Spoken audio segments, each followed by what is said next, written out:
नमस्कार, बहुत स्वागत है आप सभी का। आप देख रहे हैं हकीकत क्या है। मैं हूं सौरभ शर्मा। पाकिस्तान के army chief general Asim Munir के बारे में एक बहुत बड़ा खुलासा हुआ है। खुलासा किसी और ने नहीं बल्कि पाकिस्तान के ही एक फॉर्मर आर्मी मेजर ने किया है। इस विस्फोटक खुलासे के मुताबिक आसिम मुनीर अगस्त महीने में हिंदुस्तान पर एक बड़ा आतंकी हमला कराने की फिराक में है और इसके लिए आसिम मुनीर ने एक सीक्रेट हाई लेवल मीटिंग की। इस मीटिंग में मुनीर ने आईएसआई के DG lieutenant general Asim Malik को अगले महीने दिल्ली और मुंबई में एक बड़ा आतंकी हमला कराने का टास्क सौंपा है। पाकिस्तानी आर्मी में काम कर चुके अफसर ने बताया कि लश्कर तैयबा के आतंकवादियों के साथ पाकिस्तानी आर्मी की एक मीटिंग हुई। टेरर अटैक के कोऑर्डिनेशन का काम आईएसआई के डीजी को दिया गया है। अगस्त के महीने में दिल्ली और मुंबई में टेरर अटैक के लिए मुनीर ने लश्कर तैयबा के आतंकवादियों को सिलेक्ट किया है। हिंदुस्तान पर यह टेरर अटैक करने के लिए लाहौर, कराची और बहावलपुर के टेरर कैंप से आतंकवादी सिलेक्ट किए जा रहे हैं। यह खबर दिल्ली पहुंच चुकी है। अगस्त शुरू होने में बस 15 दिन बाकी हैं। अगले 15 दिन बहुत सावधान रहने की जरूरत है। मुनीर के दिमाग में एक शैतानी चाल चल रही है। मुनीर अगस्त सोच रहा है और हमें मुनीर को पस्त करने के बारे में अभी से सोचना चाहिए। अभी अगस्त में प्लान किया गया है, मेनलैंड के अंदर न्यू दिल्ली और इंडिया को टारगेट करने का प्लान इनका जो है वो चल रहा है। पाकिस्तानी आर्मी चीफ आसिम मुनीर एक और आतंकी हमला प्लान कर रहा है। हिंदुस्तान पर नए टेरर अटैक की डेट मुनीर ने फिक्स कर दी है।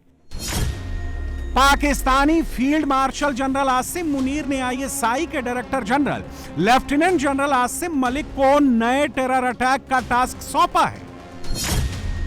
आसिम मुनीर ने आसिम मलिक को लश्कर और जैश के आतंकियों से हमला कराने को कहा है। मुनीर ने मलिक को दिल्ली और मुंबई को टारगेट करने का ऑर्डर दिया है और यह ऑर्डर एक सीक्रेट हाई लेवल मीटिंग में पास हुआ है। इस सीक्रेट हाई लेवल मीटिंग में मुनीर ने जैश और लश्कर जैसे नॉन स्टेट एक्टर्स के जरिए हिंदुस्तान के अंदर बड़े टेरर अटैक का ऐलान किया है। ऑपरेशन सिंदूर के बाद सबसे बड़ा खुलासा हुआ है। खुलासा करने वाला पाकिस्तान का फॉर्मर मेजर है। मुनीर हिंदुस्तान पर बहुत बड़ा टेरर अटैक प्लान कर रहा है। मुनीर ने आईएसआई को हमले का ऑर्डर दे दिया है। तो क्या अगस्त में नई दिल्ली और मुंबई में कोई बड़ा आतंकवादी हमला होने वाला है? क्या मुनीर ने लश्कर और जैश के आतंकवादियों को एक्टिवेट कर दिया है? क्या अब की बार मुनीर ने मेनलैंड इंडिया को टारगेट करने का खतरनाक प्लान बनाया है? 26/11 किस तरह हुआ था और यही प्रॉक्सीज इस्तेमाल की जाती थी जो अभी से एक्टिवेट कर ली गई है। एविडेंस है कि एक्टिवेट हो गई है प्रॉक्सीज। क्या 26/11 की तर्ज पर मुनीर ने लश्कर और जैश के आतंकवादियों को नई दिल्ली और मुंबई पर अटैक का ऑर्डर दे दिया है? और क्या इसके लिए टेरर प्रॉक्सीज यानी हाफिज मसूद के टेररिस्ट को प्लान समझा दिया गया है? हाफिज सईद का जलसा हुआ है कसूर के अंदर, कराची के अंदर जलसा मैंने करवाया है। वो नदीम जो वहां पे बैठ के बातचीत कर रहा था, जो कि ग्लोबली डेजिग्नेटेड टेररिस्ट हैं, स्पेशल टेररिस्ट हैं, ग्लोबली डेजिग्नेटेड, वो लोग यहाँ पे जलसे खुलेआम कर रहे हैं। उनको आईएसआई और एमआई जो है वो open spaces modern recruitment centre के दे रही है। पहलगाम करवाया गया, अंदर सबको पता है, सब खुश हैं कि यार इसने ठीक किया। मुनीर के इशारों पर आईएसआई और पाकिस्तान की एमआई यानी मिलिट्री इंटेलिजेंस ने आतंकवादियों को एक जगह पर इकट्ठा कर लिया है। हाल फिलहाल में इसके कई सबूत देखने को मिले हैं। कई आतंकवादी टेंट में दिखे हैं, मुनीर की फौज की टाइट सिक्योरिटी में दिखे हैं। कई खुल्लम खुल्ला आतंकवादियों की रैलियां हुई हैं। हाफिज सईद के बेटे तलहा सईद को लेकर सैफुल्लाह कसूरी और अमीर हमजा तक लश्कर के सारे टॉप आतंकी कैमरे पर दिखे हैं।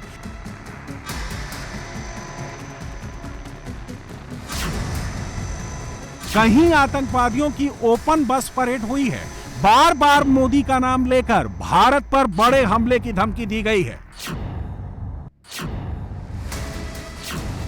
कहीं लश्कर तैयबा के आतंकी मोदी की फोटो हाथ में लिए दिखाई दे रहे हैं। कहीं बंद कमरे में मोदी का वीडियो चलाकर स्पीच सुनते नजर आए हैं।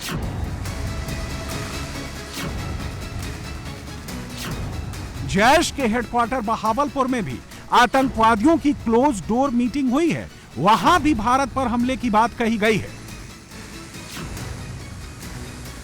लश्कर तैयबा से लेकर जैश ए मोहम्मद तक इस वक्त पाकिस्तान के हर टेरर कैंप में हलचल बढ़ गई है। ऑपरेशन सिंदूर के बाद जिन टेरर कैंप्स में सन्नाटा था, अब वहां भी आतंकी दिख गए हैं। इन सारे आतंकवादियों को एक जगह इकट्ठा करने का, पाकिस्तान के टेरर सेल्स को एक्टिवेट करने का ऑर्डर मुनीर ने ही दिया है, सीक्रेट हाई लेवल मीटिंग में दिया है। और इसी का खुलासा फॉर्मर पाकिस्तानी मेजर आदिल रजा ने किया है।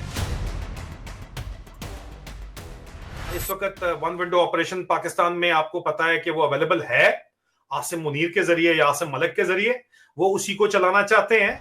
हमने पहलगाम के अंदर रिस्पॉन्स किया, जाके वहां पे लश्कर तैयबा वगैरह को छोड़ा, और आजकल खुलेआम उनको इजाजत है पाकिस्तान में ऑपरेट करने की। पॉलिटिकल कवर के अंदर पाकिस्तान मरकजी मुस्लिम लीग के नाम से लश्कर तैयबा को इजाजत है।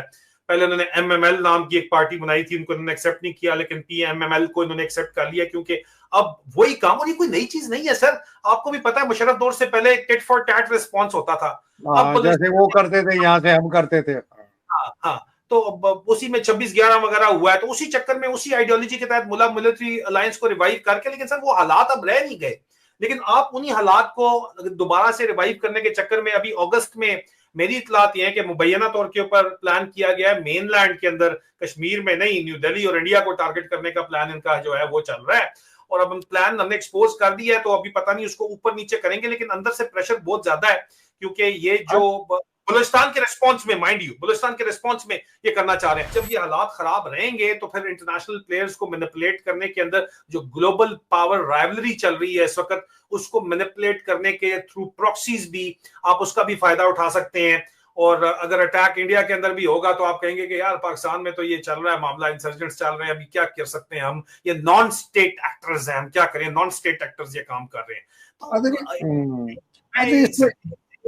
तो नॉन स्टेट एक्टर्स के जरिए पॉलिटिशियंस को पाकिस्तान में भी कंट्रोल किया जाता है, और इनके ऊपर पैट्रनेज फुल फ्लेज आईएसआई और एमआई की है। सर मैं और आप फौजी हैं, हमें ये बात पता है, एज अ प्रूफ पता है, तो हम क्यों ये झूठ बोले दरमियान में 2 नंबरी फिर करें।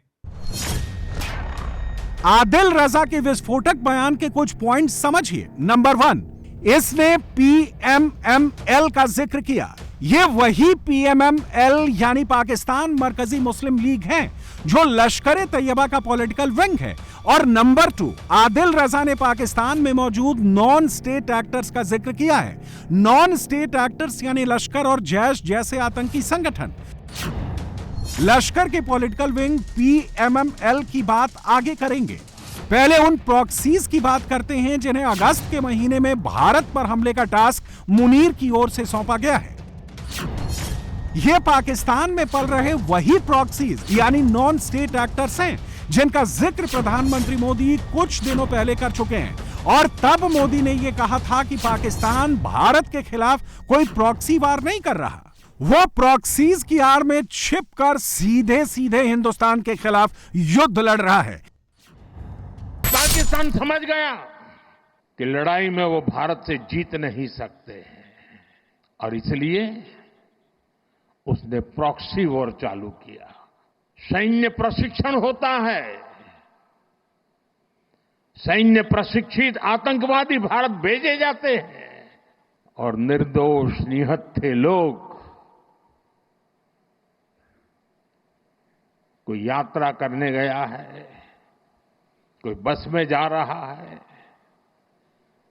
कोई होटल में बैठा है, कोई टूरिस्ट बन के जा रहा है, जहां मौका मिला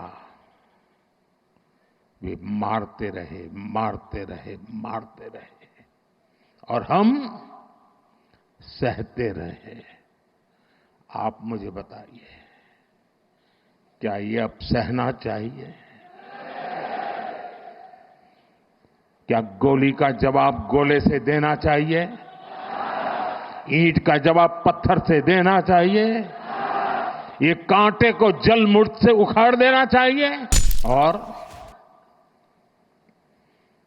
मैं इसलिए कहता हूं अब ये प्रॉक्सी वॉर नहीं कह सकते इसको, क्योंकि जो आतंकवादियों के जनाजे निकले 6 मई के बाद जिनका कत्ल हुआ, उस जनाजे को स्टेट ऑनर दिया गया पाकिस्तान में। उनके कॉफिन पे पाकिस्तान के झंडे लगाए गए, उनकी सेना ने उनको सैल्यूट दी। ये सिद्ध करता है कि आतंकवादी गतिविधि प्रॉक्सी वॉर नहीं है, ये आपकी सोची समझी युद्ध की रणनीति है। आप वॉर ही कर रहे हैं तो उसका जवाब भी वैसे ही मिलेगा। यानी आदिल रजा ने अगस्त में होने वाले आतंकी हमले को लेकर जो खुलासा किया है, उसमें कहने को भले ही मुनीर के प्रॉक्सी यानी लश्कर और जैश के आतंकी शामिल हो, लेकिन इस हमले में सीधे सीधे पाकिस्तान की फौज इन्वॉल्व होगी और उसके बाद मुनीर का क्या होगा, इसकी वो कल्पना भी नहीं कर सकता। क्योंकि मोदी तो पहले ही चेतावनी दे चुके हैं कि अब अगर हिंदुस्तान पर एक भी आतंकी हमला हुआ तो भारत उसे एक्ट ऑफ वॉर ही मानेगा और बिना देर किए पाकिस्तान पर हमला करेगा। सवाल यह है कि ऑपरेशन सिंदूर में अच्छी खासी पिटाई के बाद मुनीर हिंदुस्तान के हाथों दोबारा क्यों पिटना चाहता है, इसका खुलासा भी आदिल रजा ने किया है। आदिल, मेरे पास ना जो एक व्यू है वो ये है कि इंडिया के साथ इसका जो अटैक करना है आसिम मुनीर का, मुझे अब वो जो इसको जरूरत थी पहले इंस्टिगेट करने की टेररिज्म को और ये बताने के लिए कि जी पाकिस्तान बड़ा इंपॉर्टेंट है, वो तो इसको मिल गया, तो गोद में जाके बैठ गया है अमेरिका के। ट्रंप ने खाने पे भी बुला दिया है। मुझे समझ नहीं आ रही कि why would Asim create a terror attack inside India. Pahalgam attack इसने करवाया, उसके रिस्पांस में 4 दिन की जो जंग हुई उसमें full fledge support of course जो है वो चाइना की शामिल तो थी, बिकॉज चाइना और इंडिया स्ट्रेटेजिक कंपटीशन के अंदर हैं। अब उसकी वजह से उसके रिजल्ट में फील्ड मार्शल बन गया। ठीक है सर, फील्ड मार्शल बनने के बाद इसने पूरे का पूरा एक प्रोपेगेंडा नैरेटिव चलाया कि हमने बनियान अल मरसूस जो है वो कर दिया, जीत गए, अभी हम जंग जीत गए जनाब। उन्होंने सर घुस के आपको पूरे पाकिस्तान के अंदर अटैक किया, उसकी कोई बातचीत नहीं है। हम जंग जीत गए क्योंकि जहाज हमने गिरा लिए हैं, उसमें सैटेलाइट टेक्नोलॉजी सपोर्ट थी और चाइनीज को मैं अब यहाँ पे आपकी बात बड़ी ठीक है कि ऑब्जेक्टिव तो अचीव हो गए सारे, वो लंच भी कर आ गया है सारा, तो अब क्या जरूरत पड़ी है। देखिए सर, फौज के अंदर आसिम मुनीर की जो पावर बेस है वो अवामी तो नहीं है, अवाम तो उसको सपोर्ट नहीं कर रही, वो टोटल डंडे के जोर पे खड़ा हुआ है, डंडे के जोर पे संडा चला रहा है। डंडा किसका है?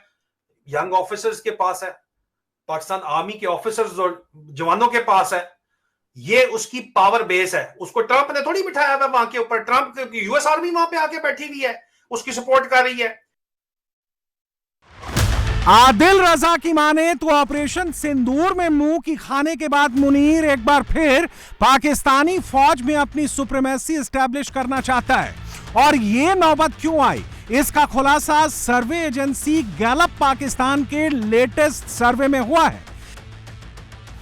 पाकिस्तान के 57% लोग इस वक्त भी वहां डर और खौफ के साए में जी रहे हैं। उन्हें डर है कि हिंदुस्तान कहीं दोबारा हमला ना कर दे। भारत के ऑपरेशन सिंदूर के बाद इसी सर्वे में पाकिस्तान के 91% लोगों ने राहत की सांस ली थी कि भारत सीज फायर के लिए तैयार हो गया, लेकिन इनमें से 52% पाकिस्तानी भी ऐसे थे जिनका मानना था कि भारत लंबे समय तक सीज फायर कंटिन्यू नहीं करेगा। और पाकिस्तान के इस डर की वजह आतंकवाद पर हिंदुस्तान का स्टैंड है, जिसे मोदी ने भारत का न्यू नॉर्मल डिक्लेयर कर रखा है। लेकिन मुनीर है जो सुधरने का नाम नहीं ले रहा है। पहले उसने DGISI को कहकर पहलगाम में आतंकी हमला कराया और अब मुनीर उसी DGISI को कहकर अगस्त के महीने में दिल्ली और मुंबई में आतंकी हमले कराना चाहता है। और इसके लिए वो जिस टेरर ऑर्गेनाइजेशन का इस्तेमाल करना चाहता है उसमें से एक नाम है PMML, यानी पाकिस्तान मरकजी मुस्लिम लीग, जो लश्कर तैयबा का पॉलिटिकल विंग है और हाफिज ने इसका सियासी मेक ओवर कर रखा है। 2024 से पहले PMML पाकिस्तान में MML यानी मिल्ली मुस्लिम लीग के नाम से ऑपरेट करता था, लेकिन जब MML को 2024 में पाकिस्तान के चुनाव में एंट्री नहीं मिली तो हाफिज ने इसका नाम बदलकर PMML रख दिया। आदिल रजा का दावा है कि PMML कुछ और नहीं, MML का वर्जन 2.0 है, जिसमें सेम विचारधारा वाले आतंकवादी अलग नाम से शामिल हैं। 2024 के पाकिस्तान चुनाव में इसी PMML ने हाफिज सईद के बेटे तलहा सईद, हाफिज अब्दुल राउफ, मुजम्मिल इकबाल हाशमी जैसे लश्कर के आतंकियों को चुनाव में भी उतारा था। आदिल रजा के खुलासे के मुताबिक पाकिस्तान की ISI और मिलिट्री इंटेलिजेंस ने ही आसिम मुनीर के कहने पर लश्कर के पॉलिटिकल विंग को बड़ा बनाया है और अब मुनीर इन्हीं आतंकवादियों के दम पर अगस्त के महीने में हिंदुस्तान में कोई बड़ा हमला करने की फिराक में है। इसके लिए मुनीर ने कराची से लेकर बहावलपुर, लाहौर और इस्लामाबाद तक अपने सारे टेरर नेटवर्क एक्टिवेट कर दिए हैं। He has to keep his power base happy. Jaffar train express के जवाब में पहलगाम करवाया गया, अंदर सबको पता है, सब खुश हैं कि यार इसने ठीक किया, हमारा बदला मुकाया, ठीक है। तो अब बलूचिस्तान में जो ऑपरेशन हो रहा है उसके रिस्पांस में इसका अटैक, जो कि सर ये तो एक नॉर्मल चीज होती थी जनरल मुशर्रफ के 2002 की पॉलिसी से पहले कि जनाब इधर इन्होंने अटैक बलूचिस्तान में, उधर इन्होंने ठोक देते थे, ये मकबूजा कश्मीर के अंदर जाके, इंडिया के अंदर जाके 26/11 किस तरह हुआ था, और यही प्रॉक्सीज इस्तेमाल की जाती थी, जो अभी से एक्टिवेट कर ली गई है, एविडेंस है कि एक्टिवेट हो गई है प्रॉक्सीज। हम मेनलैंड इंडिया में करेंगे, ये टिट फॉर टैट करेगा और इससे फौज के अंदर इसको सपोर्ट मिलेगी। Is that the your narrative? Does it not make sense, sir? I ask you. आपने वो फीलिंग्स रिवाइव की हैं जब आप जाके बयान देंगे, आप जाके और पब्लिकली भी आप यही बयान ओवरसीज पाकिस्तानीज को बुला के दे रहे हैं, तो अंदर भी आप यही बातचीत कर रहे हैं जाके। जब आप आइडियोलॉजी को रिवाइव करेंगे और जब आप अपने मिलिटेंट प्रॉक्सीज को रिवाइव करके वो पब्लिक जलसे, कसूर में जलसा मैंने करवाया है सर या आपने करवाया है? जो हाफिज सईद का जलसा हुआ है कसूर के अंदर, कराची के अंदर जलसा मैंने करवाया है। वो नदीम जो वहां पे बैठ के बातचीत कर रहा था, जो कि ग्लोबली डेजिग्नेटेड टेररिस्ट हैं, स्पेशल टेररिस्ट हैं, ग्लोबली डेजिग्नेटेड, वो लोग यहाँ पे जलसे खुलेआम कर रहे हैं। उनको ISI और MI जो है वो open spaces modern recruitment centre के दे रही है। इनको किस लिए रखा हुआ है, किस लिए पाल रहे हैं, क्या करवाना है इनसे सर? और क्या इंडिया के अंदर पाकिस्तान ने हमले नहीं करवाए? सबसे लेटेस्ट वीडियो में आदिल रजा ने जो खुलासा किया है उसमें साफ साफ लिखा है कि मुनीर अगस्त के महीने में दिल्ली और मुंबई को निशाना बनाने के लिए लश्कर तैयबा के आतंकियों को हिंदुस्तान भेज सकता है। हाल फिलहाल में पाकिस्तान से PMML यानी लश्कर और आतंकियों के जितने भी वीडियोस आए हैं उनमें भी यही संकेत मिल रहा है। मुनीर हाफिज मसूद को भारत को सौंपना नहीं चाह रहा, बल्कि उनके दम पर नया हमला प्लान कर रहा है, भारत के खिलाफ युद्ध छेड़ने की नई साजिश रच रहा है। लेकिन वो अंदर ही अंदर डर भी रहा है और ये डर कैमरे पर दिख रहा है। अच्छी बात यह है कि बिलावल के उस इंटरव्यू को जब मैंने पढ़ा पहले अखबार में, फिर मैंने अल जजीरा पे देखा, तो मैंने कई दफा देखा, मुझे अपने कानों पर यकीन नहीं आया कि हुकूमत का एक इत्तेहादी और एक साबिक वजीर खारिजा और एक पार्टी का, हुकूमती पार्टी का सरबरा वो कह रहा है कि हम इंडिया के हवाले कर सकते हैं हाफिज सईद को और मसूद अजहर को, जो पाकिस्तानी शहरी हैं। ये शर्मनाक हैं और ये अमरीकी गुलामी के बाद हिंदुस्तान की गुलामी है। हाफिज सईद से इख्तिलाफ हो सकता है, मसूद अजहर साहब से इख्तिलाफ हो सकता है, वो पाकिस्तानी शहरी हैं, लेकिन आप किस कानून के तहत उसे मोदी के हवाले करेंगे, किस कानून के तहत उसको इंडिया के हवाले करेंगे? ये शर्मनाक है, ये बदतरीन गुलामी है। हिंदुस्तान के अंदर पाकिस्तान का एक फर्द भी इंडिया के सामने नहीं झुकेगा, मोदी की गुलामी को कबूल नहीं करेगा। मसूद अजहर और हाफिज सईद पाकिस्तान के शहरी हैं। अभी उन्होंने आपके मसाजिद के ऊपर हमला किया, मेनलैंड पाकिस्तान के ऊपर हमला किया, पाकिस्तानियों को कत्ल किया, और आप कह रहे हैं कि आप मसूद अजहर को और हाफिज सईद को उनके हवाले करेंगे। ये शर्मनाक है, अफसोसनाक है, गुलामी है। और मैं इसकी मजम्मत करता हूं। जब हमने जहादे अफगानिस्तान बंद किया, हमने जहादे कश्मीर की तरफ चले गए। देखिए, क्वेश्चन ये नहीं है कि हम इन्वॉल्व नहीं रहे। देखिए, सिंपल सी बात है, देखिए हमें समझना चाहिए, this is not the question we have not been involved या हमने नॉन स्टेट एक्टर को सपोर्ट नहीं किया। हमने उसकी, देखें, फौज ये कहती है या मैंने जो सुना है लोगों से वो ये है कि उसकी रोजाना कीमत भर रहे हैं अपने खून से। पहले किसने ये काम शुरू किया नॉन स्टेट एक्टर्स को यूज करने का? हमने सर अक्टूबर 1947 में ये काम शुरू कर दिया था। लेट्स बी ऑनेस्ट, वही बात है, ऑनेस्टी जब तक नहीं होगी we can not reach any conclusion. तो सर कश्मीर पे अटैक जो था ट्राइबल से करवाया गया, अब तो पाकिस्तानी ओपनली मान लेते हैं, किताबों में आ गया है कि उसमें स्टेट इन्वॉल्व थी और उसने कितनी कत्लो गारत की ये वो लोगों को नहीं बताया जाता। मुसलमानों को भी लूटा, सिखों को भी लूटा और हिंदुओं को तो जो भी किया। बारामूला में देख लीजिए क्या किया। यानी छोटा मुल्क होने के बावजूद हम इतने बड़े बड़े पंगे लेते रहे हैं, तो हमारी अप्रोच प्रो पीस नहीं रही अनफॉर्चुनेटली। सर आप ये कह रहे हैं जी वो पास्ट था, सर पास्ट का कहां कट ऑफ डेट कहां आई है सर? 2004 में जनरल मुशर्रफ ने लिख के दिया प्राइम मिनिस्टर वाजपेयी को कि हम नहीं करेंगे कहीं टेररिस्ट, उसको सपोर्ट नहीं करेंगे, पाकिस्तानी टेरिटरी से नहीं होगा। कैन यू ऑनेस्टली से कि उसके बाद कोई नहीं हुआ वाकया? इंडियंस क्या कहते हैं कि हमने बहुत पीस नेगोशिएशंस करके देख लिए, बड़े ओवरचर्स करके देख लिए, लेकिन हमें उधर से कभी ठंडी हवा नहीं आई। तो हमें उधर से हमेशा नुकसानदेह बातें सुनने को मिली, नुकसान ही पहुंचा। अब देखिए हमें कांग्रेस बड़ी अच्छी लगना शुरू हो गई है। मनमोहन सिंह को हम कहते हैं जी he was a man of peace. तो भाई मुंबई किस दौर में हुआ था? Manmohan Singh was the prime minister. So उसके बाद अब देखिए even Narendra Modi he came to Lahore और उनके जो दोस्त थे, अहबाब थे, पॉलिटिकल एडवाइजर, उनके मशवरे के अगेंस्ट वो आए कि आपकी जो कंस्टिट्यूएंसी है उसको नुकसान पहुंचेगा पाकिस्तान जाने से, लेकिन ही टुक द रिस्क। उसका हमने कैसे रिस्पॉन्ड किया? एक तो पठानकोट हो गया, उसके बाद फिर बिलावल साहब ने कश्मीर के इलेक्शंस में जाके नारा लगा दिया मोदी का जो यार है गद्दार है, गद्दार है। तो ये तो सीरियसनेस का लेवल है हमारे यहाँ।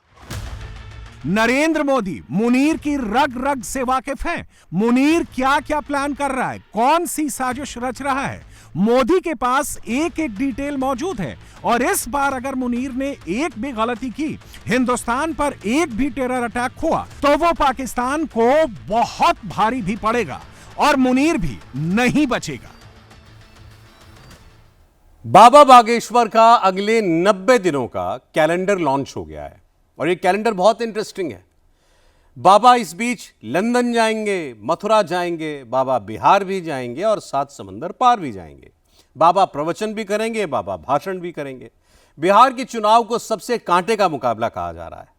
10,000 वोट से विधायक हार सकता है, जीत सकता है। दूसरी ओर बिहार की हिंदू वोट पर पिछले कुछ दिनों से बाबा बागेश्वर का जबरदस्त प्रभाव बढ़ता जा रहा है। खबर है कि अभी से ही कुछ मजबूत उम्मीदवार बाबा बागेश्वर की कथा अपने अपने इलाके में कराना चाहते हैं। चुनाव से पहले ही भगवा लहर लाना चाहते हैं, इसलिए बाबा की कथाएं धड़ाधड़ बुक हो रही हैं। अभी से ही बाबा बागेश्वर का नवंबर तक का कैलेंडर रिजर्व हो चुका है।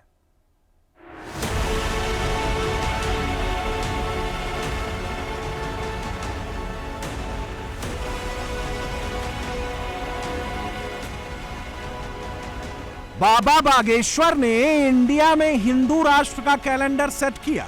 सनातन की पताका लहराने लंदन पहुंच गए।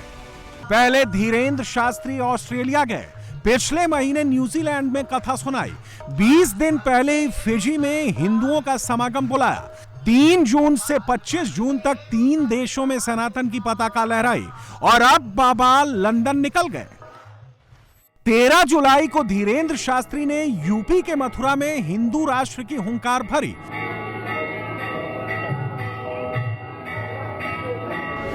11 जुलाई को एमपी के छतरपुर में हिंदू राष्ट्र का पूरा प्लान सुनाया।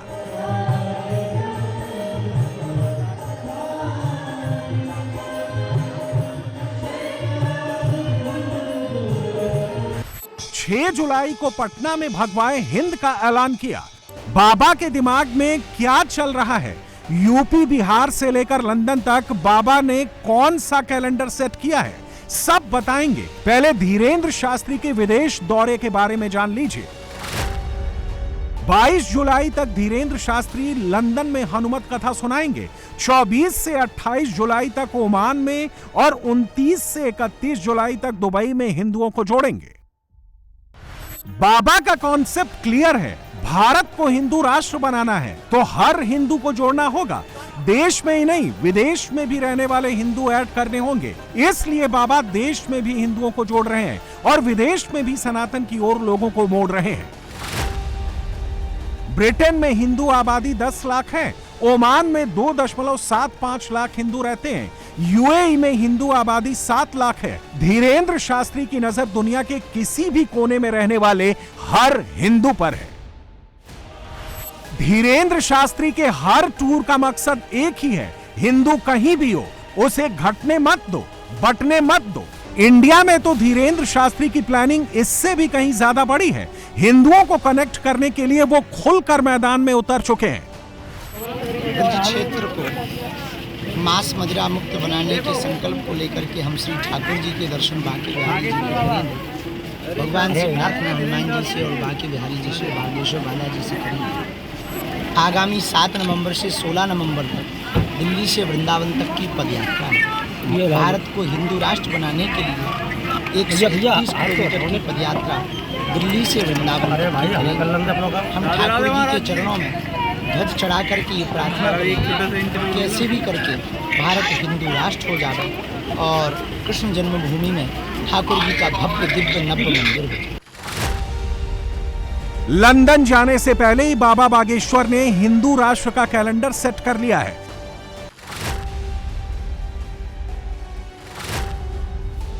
हिंदू राष्ट्र के लिए बाबा बागेश्वर अब रामबाण चलाने वाले हैं। यह पदयात्रा भारत को हिंदू राष्ट्र बनाने के लिए बहुत ही रामबाण साबित होगी। बाबा बागेश्वर गली गली जाकर हिंदुओं से मिलने वाले हैं। मथुरा, पटना से लेकर लंदन तक बाबा का प्लान क्लियर है। विरोधी कुछ भी कहें, कुछ भी करें, बाबा बागेश्वर हिंदुत्व की पिच पर खुलकर खेलेंगे। 3 अगस्त को जब धीरेन्द्र शास्त्री इंडिया लौटेंगे तो इस प्लान पर खुलकर काम शुरू करेंगे। 7 नवंबर से 16 नवंबर तक धीरेन्द्र शास्त्री दिल्ली टू वृंदावन बड़ी पदयात्रा निकालने वाले हैं। यह पदयात्रा क्या होगी, कैसे होगी, बाबा मथुरा जाकर यूपी वालों को भी बता चुके हैं, दिल्ली में भी दरबार लगाकर सुना चुके हैं और छतरपुर से लाखों भक्तों के जरिए मैसेज भेज चुके हैं। धीरेन्द्र शास्त्री का टारगेट पदयात्रा के जरिए दिल्ली, हरियाणा, यूपी के कम से कम 5 करोड़ हिंदुओं से डायरेक्ट कनेक्शन एस्टैब्लिश करना है। जिस वक्त धीरेन्द्र शास्त्री की पदयात्रा चल रही होगी उस वक्त बिहार में नई सरकार के लिए वोट डल रहे होंगे, यूपी का सियासी दंगल भी सज चुका होगा, इसलिए पदयात्रा का इंपैक्ट बहुत बड़ा होगा। धीरेन्द्र शास्त्री तो अभी से कह रहे हैं कि उनकी यह पदयात्रा इतिहास लिखने वाली होगी। बिहार में धीरेन्द्र शास्त्री की फैन फॉलोइंग एमपी के बाद सबसे ज्यादा मानी जाती है। धीरेन्द्र शास्त्री जब भी बिहार जाते हैं उन्हें सुनने के लिए भारी भीड़ उमड़ती है। 6 जुलाई को धीरेन्द्र शास्त्री पटना गए थे। बाबा बागेश्वर ने सनातन के महाकुंभ से ही नई लाइन पकड़ी थी। गजवाए हिंद के जवाब में भगवाए हिंद वाली नई थ्योरी शुरू की। साथ ही ऐलान कर दिया कि हिंदू राष्ट्र की शुरुआत बिहार से ही होने वाली है।